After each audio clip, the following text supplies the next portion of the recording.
Good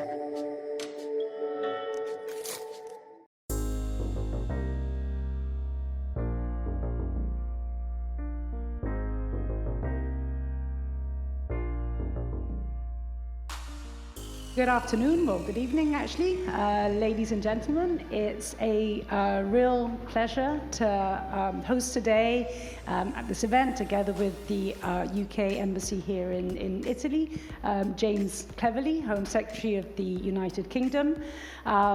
This is actually the second time that the Minister and I have a duo. He was in a different capacity back then. He was Foreign Secretary, and it's fantastic to sort of repeat the show, but on a different set of issues, no less relevant and topical, and as we were just discussing a moment ago, in many respects, far more, quote unquote, tangible, right? I mean, as the Home Secretary was saying, you know, unlike foreign policy, this is really a field where decisions are taken in the morning and you kind of see the effects right that very day in the afternoon.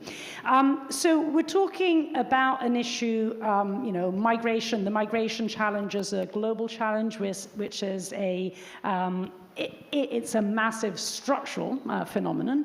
But before I perhaps, you know, then we get into a little bit of conversation, I really wanted to ask you, James, if you could give us a little bit of a sense of where you are in this global challenge, and perhaps then on the basis of that we'll touch on various issues, the two of us, and then perhaps we'll open it up for a few questions from the floor. Please.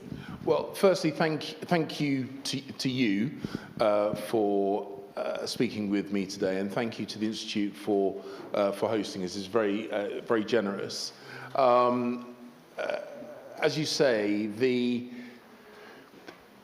challenge that I now face as Home Secretary, as the UK's Interior Minister, is one that is not unique to the UK. And perhaps having been the Foreign Secretary, the UK's Foreign Minister, I'm looking at this issue, which is very, very much in the forefront of the minds of the British people. Not just through a kind of a domestic lens, but also perhaps through an international lens because of the job that I was doing until the tail end of last year. And I gave a speech in New York on this issue, and I made the point that this is very much a key issue of the modern era. And it is an international issue by definition. It is about people moving. It is about people moving across the world from one country to another. So therefore, of course, by definition, it is as much about foreign affairs as it is about domestic affairs. Sadly, overnight, we had the news of, once again, sadly, people dying in the Channel, drowning in the Channel. Which is heartbreaking news. Before coming here, I was with the Italian Coast Guards, and sadly, we discussed the number of people that have died in the Mediterranean. Significant numbers of people are losing their lives, and these are just the ones that we know of. We can't know for sure how many people are brutalized, how many people lose their lives in other parts of their kind of migrant journey. And one of the things we do know is that the criminals who are facilitating this are ruthless, they are brutal. These are not NGOs, they're not trying to help these individuals, they are manipulating them, they are stealing from them, and as I say, they are often brutalizing them. And so the view from the UK Parliament, my view, the Prime Minister's view, is that we have to look at the full range of options. And the point I made in New York is that this isn't just about what we do at the British coast. It's not even about what we do in close cooperation with the French authorities, with whom we have a very, very good working relationship. It is about dealing with this at every stage. So yes, of course, it's what we do domestically, and that's where our Rwanda, I know you probably asked me about the Rwanda plan. That is where the deterrent effect of that is important. Of course, we have our own Coast Guard agencies, and we work closely with the maritime agencies in France to try and prevent people entering the water in those dangerous vessels. That, of course, is part of it. But we also have been working very closely with Frontex, with European law enforcement agencies, to disrupt the business model of the people smuggling gangs, to interrupt their supplies of engines, of dinghies, to intercept their money. We do that in close cooperation with our European friends. But of course, we've also got to address some of the push factors from the countries that people are leaving. And people may be leaving, some of them, of course, are leaving to flee war and persecution. Often, many of them are leaving those countries to seek an economically better life, which is understandable. And we have, from the UK's point of view, we have always benefited from entrepreneurial migrants, like my own family, the Prime Minister's family, our Trade Secretary's family, entrepreneurial migrants coming to the UK, helping us become successful and wealthy. That has been part of our history, and that will continue to be so.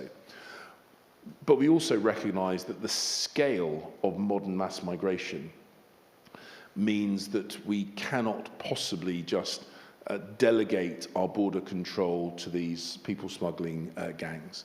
So international cooperation is absolutely key.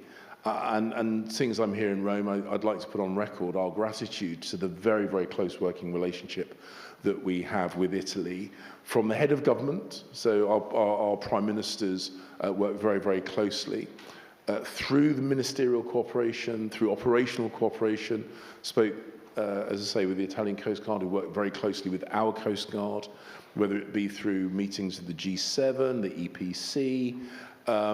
We enjoy an excellent, pragmatic working relationship. And whilst Italy's response will naturally and rightly be bespoke to Italy's needs, and therefore different to the UK's, I think both countries recognise the scale of the issue, recognise the imperative to act now, and recognise that we have to think about new and creative ways of preventing people losing their life, breaking the business model of the people smugglers, helping people live better lives without necessarily saying that those people can, through illegal routes, come to the UK. It's a very sensitive, very difficult issue. And it's one that I think needs calm and grown-up debate and discussion, and that's why I'm very, very grateful to have the opportunity to do that today. So let me perhaps start off with, in some respects, a rather conceptual question. We are in a think tank, after all. So, migration is generally understood, well, in the title of this event, we define it as a global challenge. Now, within the box of the global challenge, there's an element of crisis, and especially, the events across the Channel, in the Mediterranean, speak to the idea of a crisis. But a crisis has a beginning and an end, and we also know that migration is a structural phenomenon, and a structural phenomenon on the rise. So I'm wondering, in a sense, where is it that we draw the line in between these two things in terms of how to approach them in policy terms? As you say, this is a think tank, so I think having that kind of thoughtful, almost philosophical conversation is absolutely appropriate. And I think you're right in that, on one level, this is nothing new. There have been economic migrants for as long as there has been human movement. When all of us were nomadic, that is the nature of the history of our species. There have always been people fleeing conflict and seeking refuge, and so these things, on one level, are not new. I think what, over the last few years, has become increasingly clear is that an ancient and always a brutal trade in human beings, people smuggling, slave routes, which have existed for millennia, have now been amplified because of the use of technology to a scale where our traditional responses run the risk of becoming obsolete and overtaken by circumstances. So for most of human history, there was no way for somebody in Southeast Asia to be sent pictures of how they could be smuggled into the United Kingdom. There was no way of transferring money, no credible way of transferring money from someone working in the illicit economy in London back to someone literally the other side of the world. There was no way of transferring the money. And so there was less of an incentive for those very large numbers of very long scale, very long distance movements. And as is the case with almost anything that technology touches, the scale and pace has increased dramatically. And so many of the structures that were put in place, really important structures, which the UK very much values and we want to protect, our view is they need to evolve to catch up with the evolving pressures, risk, threat, whatever you want to describe it. The people smugglers have become excellent digital marketeers. They are selling a lie, but they are very good at it. And it's one of the reasons why we have had marketing campaigns, advertising campaigns, the most recent of which is in Vietnam, saying to the Vietnamese people, this is not a safe or easy route to a land of riches. This is dangerous. People are brutalized. People are murdered along this route. It is not worth the risk. So we're having to compete. And as I say, we're having to adapt in every way. The initial deterrent, our official development assistance, helping stabilize the economy of countries that might otherwise have people come to Europe and the UK, as well as European cooperation. I speak with my Australian counterparts, literally on the other side of the world, experiencing similar challenges to the UK, similar challenges to Italy. And that's why we're saying that, on the one hand, there's nothing new, but on the other hand, it is unprecedented. So to deal with this sort of unprecedented challenge, one, I would say probably the major part of the answer that in different ways different countries have been seeking, in a sense, is sort of summed up by the notion of, the very broad notion, and the point is unpicking what this actually means, of externalization.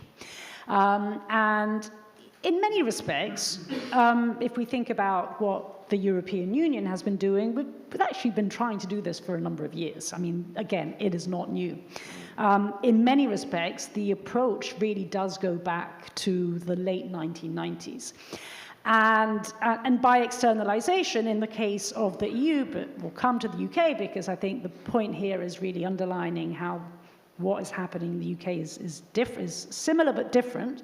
But for many years in the EU, basically what externalization has meant has been forging agreements with countries of transit, countries of origin, to essentially kind of, offload part of the responsibility to these countries through various agreements. Now, in all honesty, it has not been a spectacular success. Understatement. There has been one case which was particularly successful, and that was the EU-Turkey statement in 2016, for what I would consider to be a set of probably unrepeatable circumstances. Here we have, in the case of Turkey, a country that is a state that is a state. One can debate, exactly democratic standards, but this is not the point here. It's a state that's a state. It had a leadership that had an interest in keeping Syrian, in particular, refugees in, given the context of the Syrian civil war. Then, of course, there was, 3 billion plus another 3 billion, and then eventually another 3 billion. So there was money involved. But especially those first two circumstances are not easily, you don't find them easily in other countries of transit and origin, which I think fundamentally explains why, as the EU has tried to repeat this, and most recently with Tunisia and Egypt, one can at least doubt whether these will be incredible successes. Anyway, this has been what the EU has been trying to do. Now, in the case of the UK, where, often, given that we're trying to do these things, more or less at the same time, we talk about cases like Tunisia, Egypt, in the bilateral case of Italy, the deal with Albania, and somehow this is then conflated with what the UK has been trying to do with Rwanda.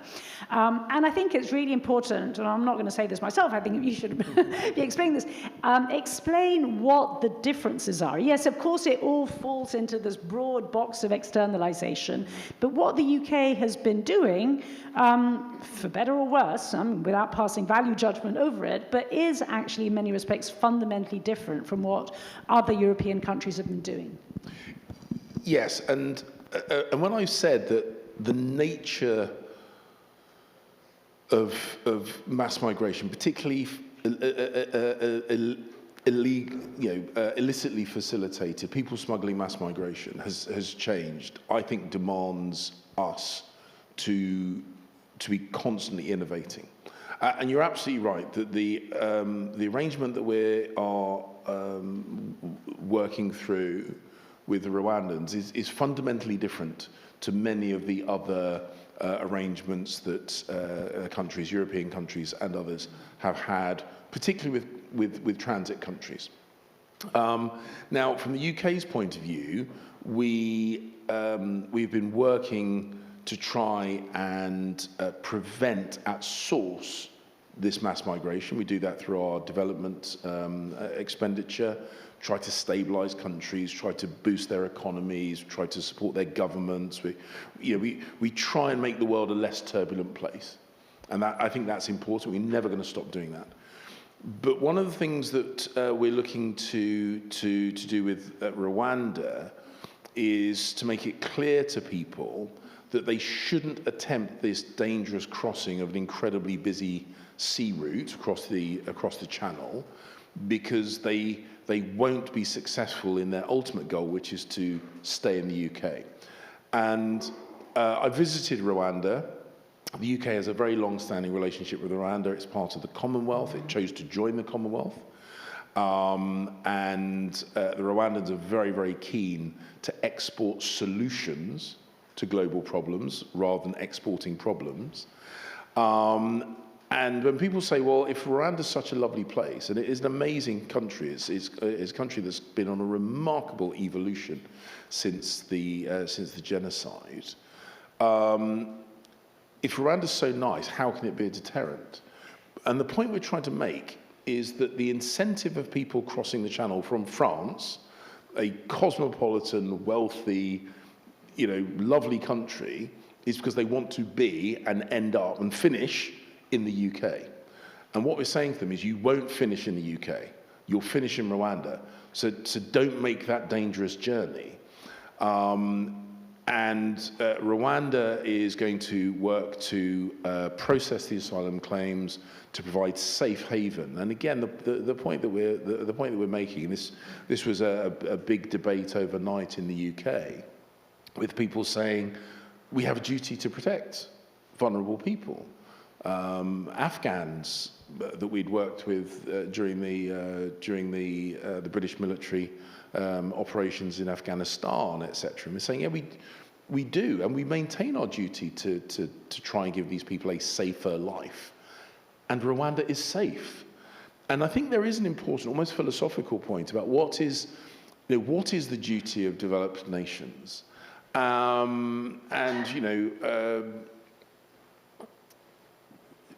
As I say, something in the region of, the estimates vary, but something in the region of 300 million people on the move. It is not credible for our offer to be that anyone who manages, through whatever means, legal or illegal, anyone who manages to put their feet on Italian soil or British soil automatically then has the default right to live the rest of their life in that country. That can't credibly be the solution to these challenges. So we have to look at a range of solutions. And as I say, the Rwandan government have been really, I think they've taken an admirable stance, which is to say that they recognize that Europe, the UK, has a challenge that we need to address. The Rwandans identify themselves as being part of the solution to that challenge. And they have shown a willingness to adapt their judicial procedures, to invest a lot of time and effort with our support in internationalizing their asylum processing system, to give reassurance to the UK, to the Supreme Court, to the international community. And whenever we have had an ask of them, whenever we have said to them, you know, can you go further still? You know, can you make this further adaptation? Can you make this further change? They have shown themselves to be incredibly willing to work with us, to modernize, to adapt, to internationalize in a way that I think many other countries would have felt very uncomfortable. If we said to one of our European partners, we think you should have international judges within your domestic system, I think a lot of countries would say, well, hang on a second, I'm not comfortable with that. If we said that to Italy, I think Italy, you know, with its, you know, it's got a mature democracy, a very mature legal system. I think quite understandably, Italy would say, well, I'm not comfortable with that. Whereas Rwanda has said, okay, we listen and they're adapting. I think that's admirable. The UK is not saying that our relationship with Rwanda on its own will be the solution to what is an incredibly difficult set of challenges, which is why we continue to work with Frontex, with Europol, with Interpol, with domestic law enforcement across Europe and more broadly, with governments overseas, development money trying to stabilize these countries, trying to limit the flow through transit countries. And we will keep looking at innovative solutions because this is such a significant challenge. And what we're asking is that countries work with us to try and come up with sustainable solutions to what, as I said in New York, and I think will be, when we look back at this era, I think this will be seen as one of the defining challenges of this era. And if we get it wrong, I mean, sadly, people will suffer. I think it will be very difficult to maintain the goodwill of the nations, receiving very, very large numbers of migrants. And my final point, and I've discussed this with my Prime Minister, and I know we've discussed it with our international friends, I don't think that it is credible for any government to basically subcontract its migration policy to people smugglers and criminals. It cannot be right that criminal gangs decide who gets to come to the UK, because what we see, certainly in the UK, is 80% of the arrivals on small boats are physically fit, working age young men. And I've seen poverty around the world. I've seen places which have experienced conflict, and disproportionately, the people that need help tend to be women and children. And the fact is, it's young men who are arriving on our beaches, which means that the people most in need are the ones being left behind, because they are not the wealthiest, they are not the most influential, and yet they are the people that need our help the most. The criminal gangs prioritize the profitability rather than need, and I'm not comfortable with allowing that to be the status quo.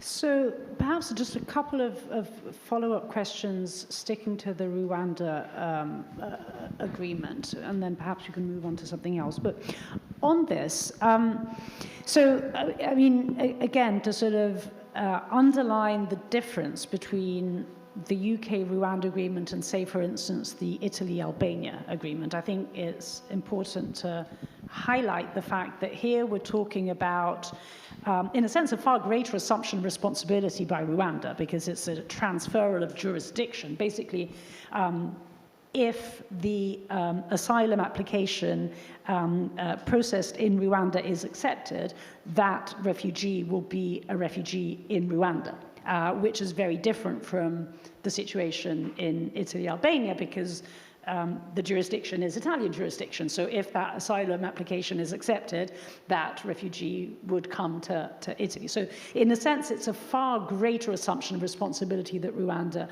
is taken.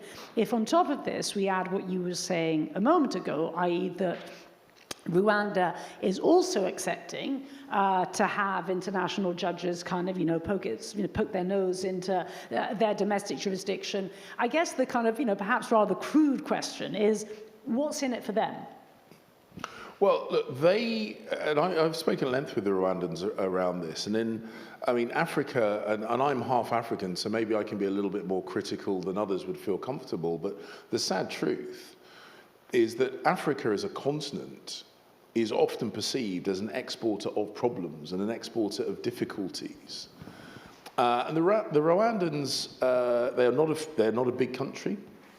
They don't have big mineral deposits. They don't have some of the natural resources that some of their regional neighbors have.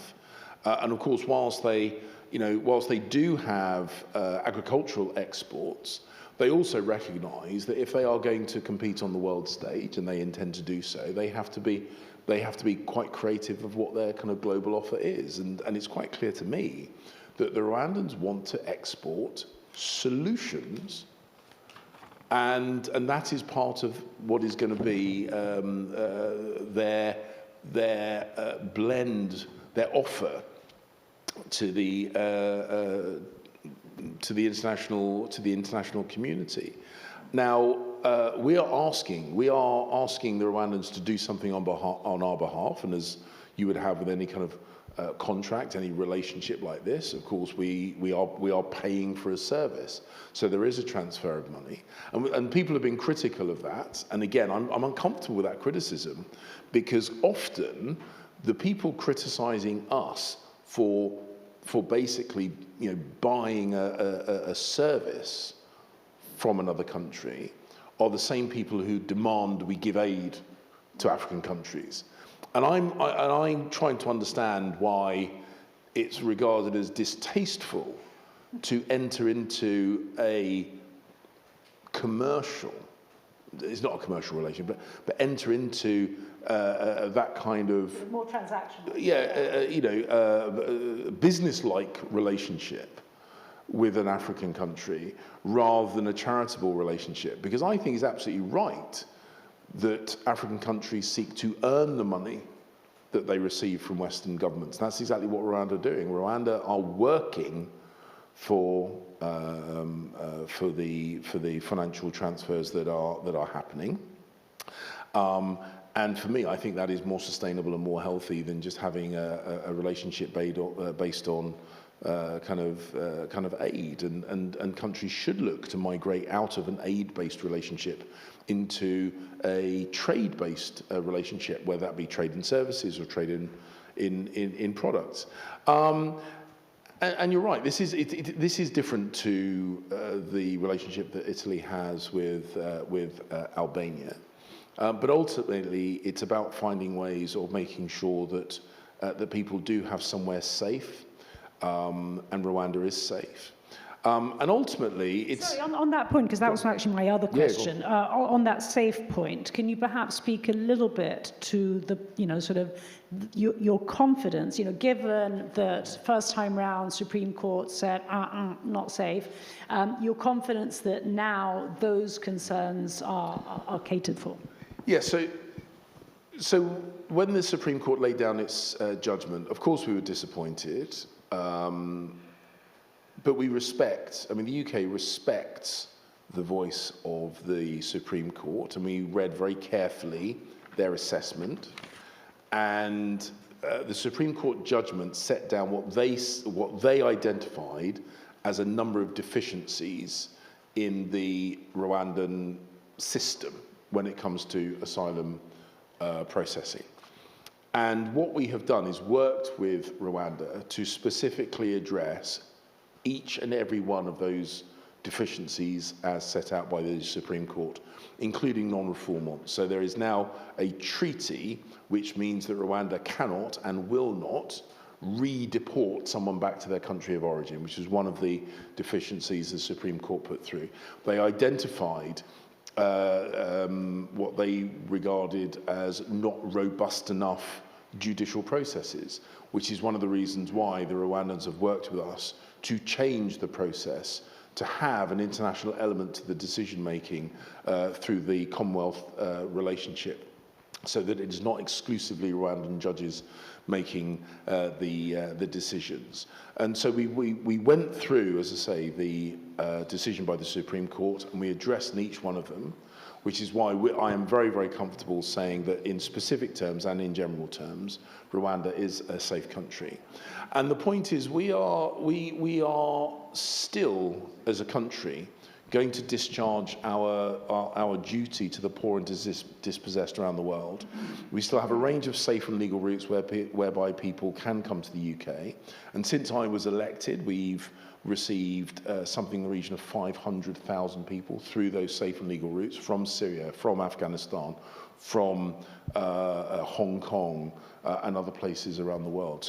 So we will still be a benevolent and generous player on the global stage. But as I say, what we're saying is it cannot be right that the criminals pick and choose who gets refuge and who does not.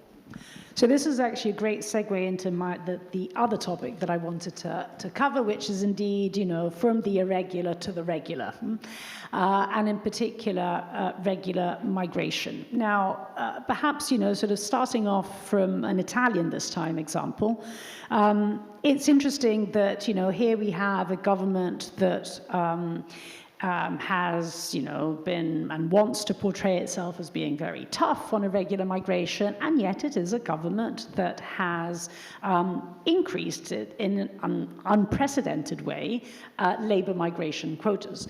We used to have, if my memory serves me right, about 30,000 people. The quota was for 30,000 people per year, so it was on a yearly basis. It has now been increased to 400,000 on a 3-year basis. So it's more than a threefold increase per year. And the fact that it's now on a 3-year basis, in a sense, implicitly accepts the fact that this is a structural phenomenon. So this is what Italy has been doing, which I think kind of, points to this, I think, sort of a rather logical story of saying, I want to sort of fight irregular migration, but I understand that regular migration, particularly given our demographic problems, I mean, labor market shortages, it used to be once upon a time, only quote unquote a problem of, not having enough people picking tomatoes in farms. It's now become a problem of not having enough nurses and doctors. So it's kind of, moving across all different sectors. So I'm wondering if you could comment a little bit about how the UK is approaching this question of labour migration. Yeah, and I think, look, this is a really, really important point, and I very much welcome the question, because I think it's too often and too easily portrayed that when a government seeks to address illegal migration and criminal facilitated migration, that is defined somehow as being anti-migrant or xenophobic or anti-immigration. It's anti-criminality, in the same way that we make a very clear distinction between legitimate commercial activity. So a legitimate business we regard as being fundamentally different to a criminal enterprise, and everyone gets that. And when you close down a drug smuggling operation, no one says, "Oh, you're anti-international trade," because this is trade across borders. Trade across borders by criminals, everyone gets is wrong. trade across borders by legitimate companies, everyone agrees that is correct. Same with immigration. What we are seeking to do is make sure the decisions about who and how many, those decisions are made by legitimate governments rather than by criminals. And you can do both simultaneously, and it's important that you do both simultaneously. Now, I made the point that my mother came to the UK and spent her entire working life in our National Health Service.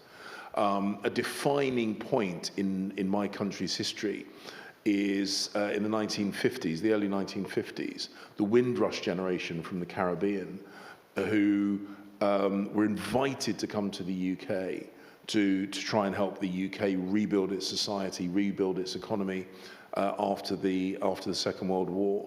The Ugandan Asians who fled persecution in East Africa and have been responsible for a huge boost in the UK's economy. This has always been part of my country's national history, and we've always been very, very comfortable with it.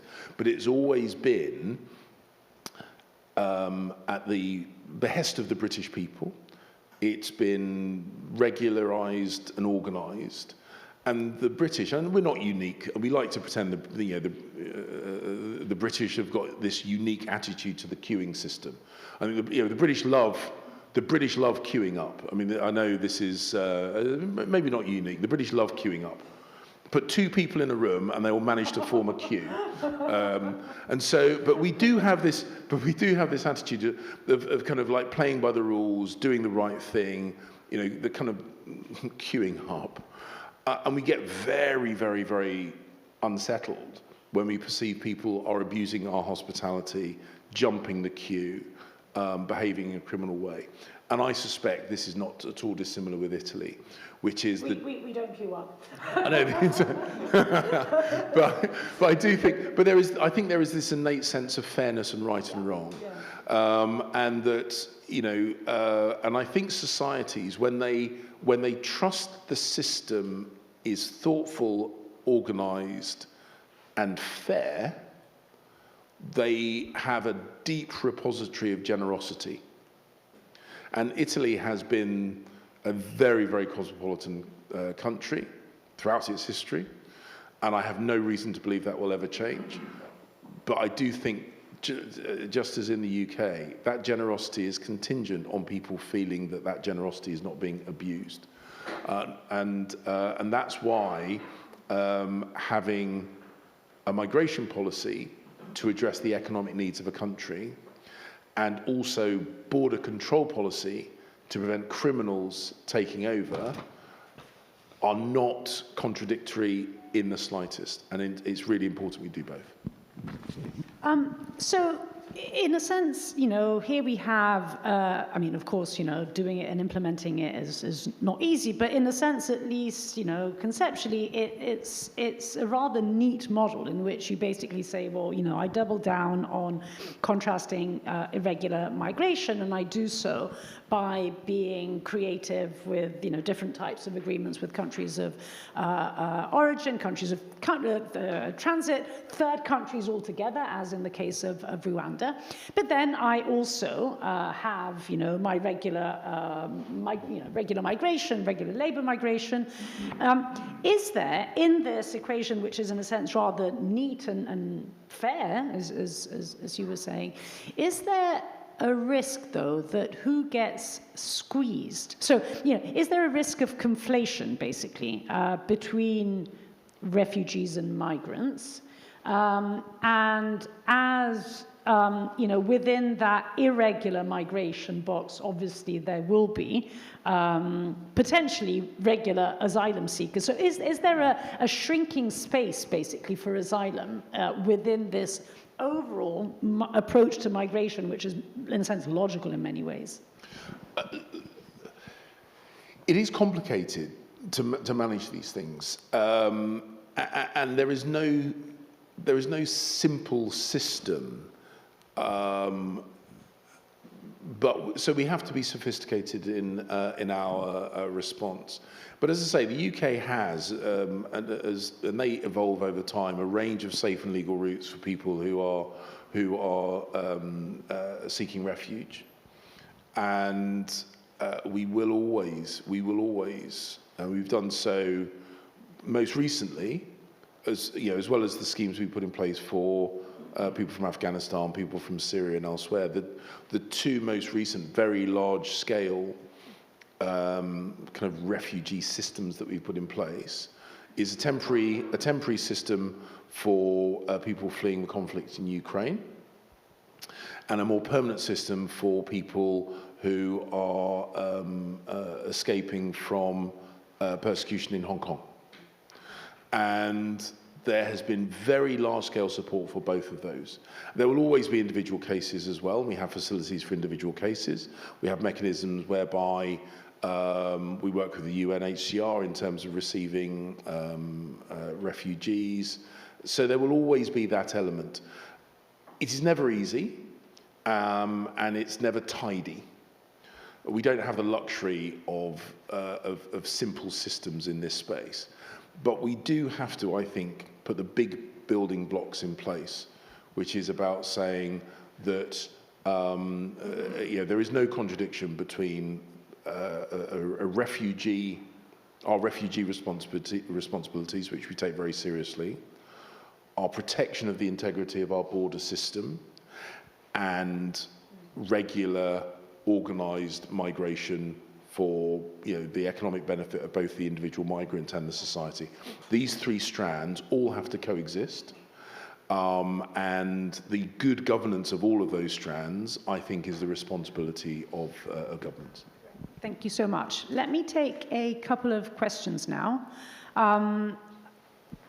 So, question over there at the back, and please introduce yourselves. Hi, Tom Kington from The Times. Two questions. First of all, That's cheating. Two quick questions. A dual single question.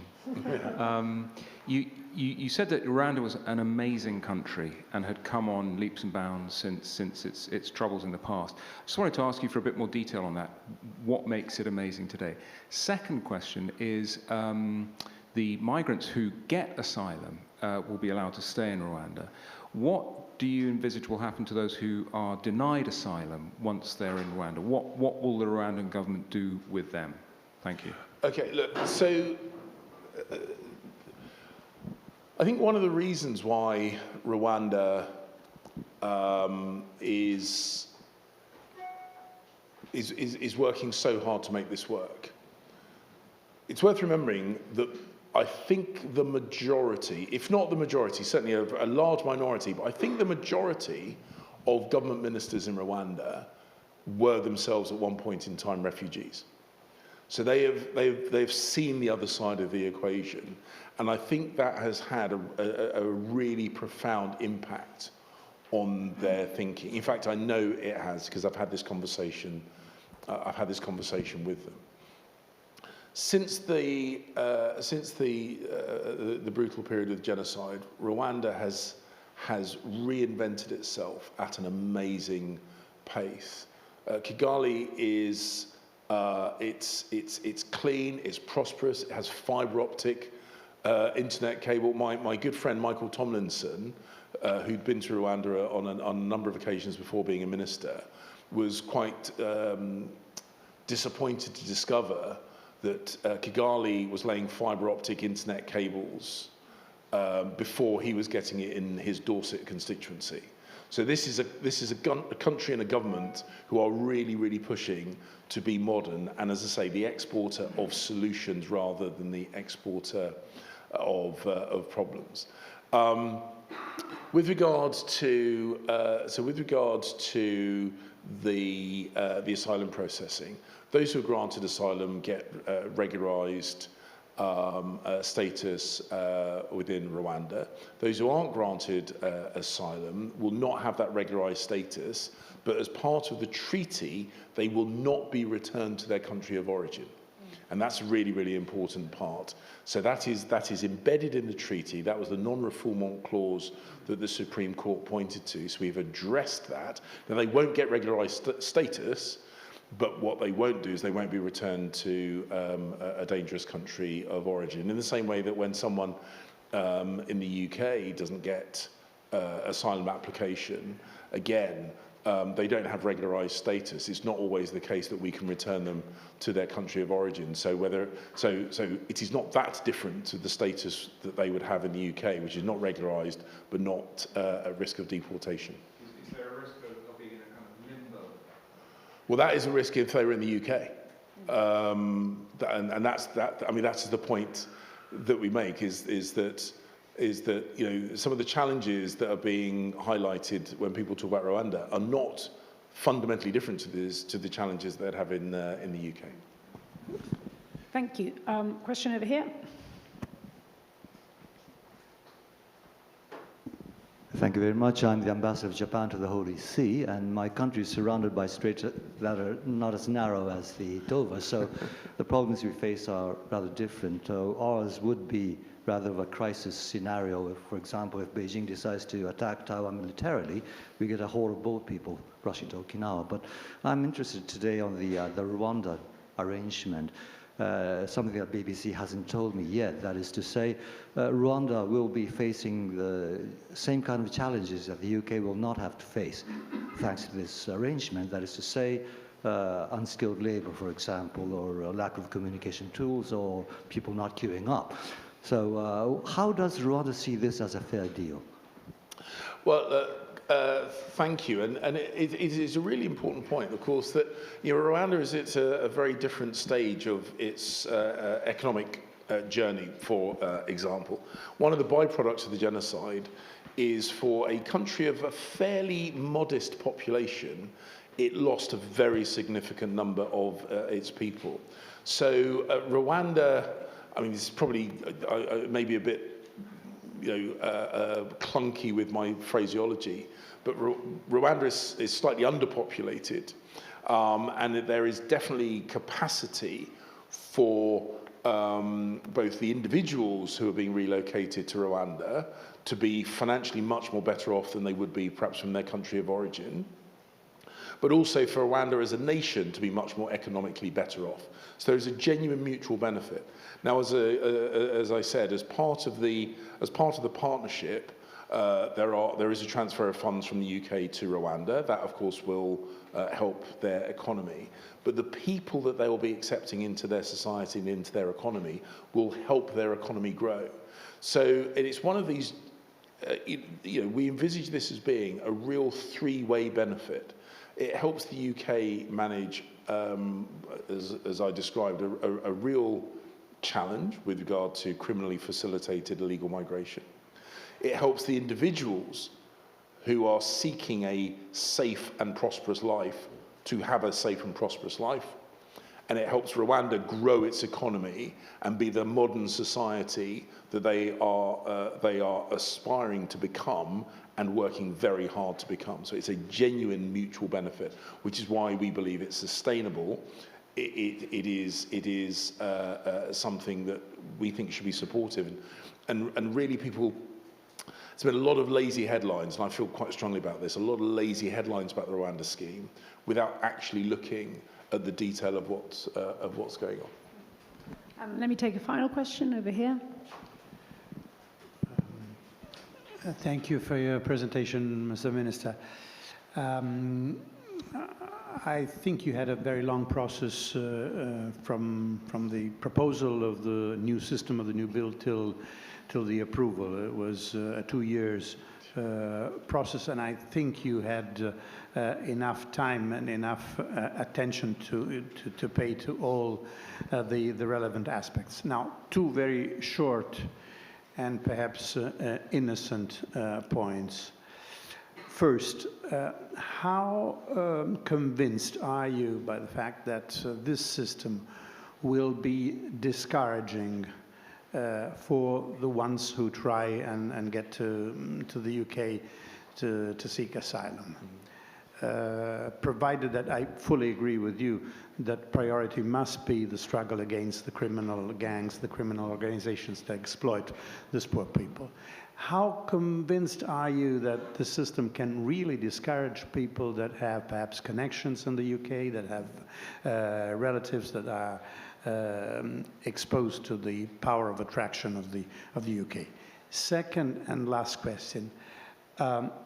If I understand the system enough, much depends on the implementation.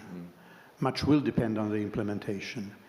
And I heard, if I'm not mistaken, that there are some positions, the government and the parliament are very determined in coming to a proper implementation. But I heard that someone says we will go on anyhow, regardless of what other bodies can object, might possibly object, included the European Court for Human Rights. Is it right what I heard? So on the first point, the point we've always made is that the way that we will stop, in the UK context, the way that we will stop the boats is by breaking the business model of the people smuggling gangs. And that will be done by applying pressure at multiple points within their business model. So we've discussed the joint working with law enforcement across Europe, Europol, Frontex and others, domestic law enforcement agencies, to make it more expensive. So the cost of these small boats has been going up and up and up and up. The cost of the engines has been going up and up and up and up. So this is very much impacting the profitability of the people smugglers. And we're seeing their tactics are responding. They're trying to force more people onto a smaller number of boats because the cost of the boats is going up. Now, what we're also trying to do is depress the demand. And this is where a commercial business is, a criminal business is really very similar to any other business, which is if you can increase the cost, if you can suppress the demand so that supply, the relationship between demand and supply means that they can no longer be profitable, they will stop doing it. And it's about adding a dissuasion element to the other things that we're doing. On its own, if we were doing nothing else, Rwanda would only, I think, have a limited impact, but we're doing it as part of a wider role, and that is why the deterrent effect will add to others to dissuade. And then on the final point with regard to what we said about our determination to make this work, we have seen. We've seen criticism of this plan and decisions about this plan, which from the UK government's point of view is out of step with the reality of the situation there. And we've seen a large amount, I think, of judicial activism. And the point is that the UK was one of the founders of the European Convention on Human Rights. We take human rights incredibly seriously. But there have been some decisions coming out of the ECHR, which we respect, but feel perverse. We've had different to the Rwanda scheme, we've had situations where we have tried to deport foreign criminals who have taken part in very violent crimes in the UK, have been incarcerated in UK prisons, that we've attempted to deport to perfectly safe countries and internationally recognized safe countries.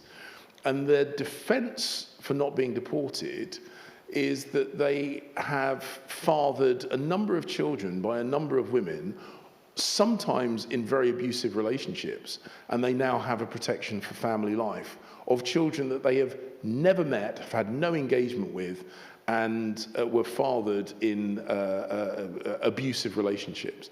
That cannot possibly have been in the minds of the original drafters of the European Convention on Human Rights. I've said that it's really important that these post-war institutions that we value enormously, have done incredibly good work, evolve and adapt to meet the modern situation and the modern needs. Because they are important, we want them to endure. But there is a real moral hazard in saying to a nation-state government that it cannot manage its own borders. It cannot make decisions about who does and does not live in its own country, because that undermines the integrity of the democratic process which we live. I'm accountable to voters. The decisions that I make are judged by the people who go to the ballot box and either reward me by reappointing me or punish me by replacing me. And if I'm not able to make decisions about my own country, that golden thread that underpins liberal democracies gets severed. So it's important that the decision makers are held accountable, but also that the decision makers are able to make the decisions. Well, James, thank you so much. This has been an incredibly rich conversation. It has been extremely, we've covered many dimensions of this, but at the same time, you've really managed to go very deep into several of these. And I think you've just done so with incredible openness and honesty and transparency. So I think on behalf of all of us, here at the Institute, a very, very warm thank you. I think this has really been a fantastic conversation. Thank you.